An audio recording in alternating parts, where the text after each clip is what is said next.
5 মাহৰ পৰা নন্দিতাক হত্যাৰ পৰিকল্পনা ৰচিছিল ৰিন্তু শৰ্মাই। মৃত্যুৰ ভাবুকি দিছিল নন্দিতাক। নন্দিতাৰ পিতৃ মাতৃৰ ওপৰত প্ৰতিশোধ লবলৈ হত্যা কৰিলে নেকি নন্দিতাক।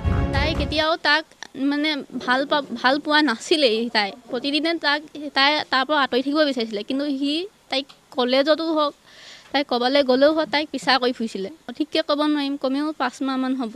তাইক তোক মই চুচুৱাই হ'লেও আনিম, তেনেকৈ কৰি পেলাই সি ধমকি দি ফুৰিছিলে। নন্দিতাৰ বিবাহৰ প্ৰস্তাৱ লৈ নন্দিতাৰ ঘৰলৈ গৈছিল ৰিন্তু, কিন্তু নন্দিতাৰ সৈতে ৰিন্তুৰ বিবাহৰ বাবে অমান্তি হৈছিল নন্দিতাৰ পৰিয়াল। ইয়াৰ পিছতেই আৰম্ভ হৈছিল হত্যাৰ ভাবুকি। আৰু অৱশেষত তাই উপায় নাপায় মাক বাপেকৰ কথা ক'লেগৈ, মাক বাপেকক ক'ব বুলি। সি মাক বাপেকক গৈ মই সিমানখিনি নাজানো, কিন্তু গম পাইছিলোঁ যে সিহঁতৰ ঘৰলৈ গৈছিলে বুলি। সি মাক বাপেকে নিদিওঁ বুলি ক'লে, আৰু সি শেষত সেই মাক বাপেকে তাইক একো কৰিব নোৱাৰি সেয়া কৰিলেগৈ। সি কৈছে তোৰ মা দেউতা মই প্ৰতিশোধ ল'ম কৈ আছে। নন্দিতাক ৰিন্তুৱে চুচুৰাই লৈ যোৱাৰ ভাবুকি দিছিল। এই সকলো কথা বৰ্ণনা কৰিছে ৰিন্তুৰ আক্ৰমণত আহত ছাত্ৰী কাশ্মিনাই।